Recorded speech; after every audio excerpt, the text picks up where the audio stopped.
Genesis Kapitulo 5 versikulo 3 hanggang 6.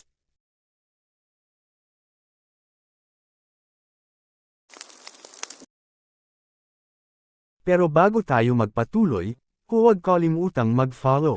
Dahil sa pag-follow mo, mas ginaganahan kaming gumawa ng mas marami pang content para sa inyo.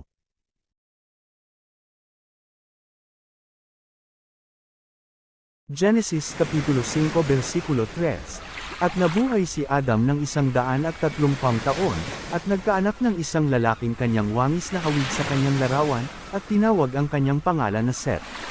Genesis Kapitulo 5 versikulo 4. At ang mga naging araw ni Adam, pagkatapos na maipanganak si Seth, ay 800 taon, at nagkaanak ng mga lalaki at mga babae. Genesis Kapitulo 5 versikulo 5. At ang lahat na araw na ikinabuhay ni Adam ay 930 taon, at siya'y namatay. Genesis Kapitulo 5 versikulo 6. At nabuhay si Seth ng 105 taon at naging anak niya si Enos.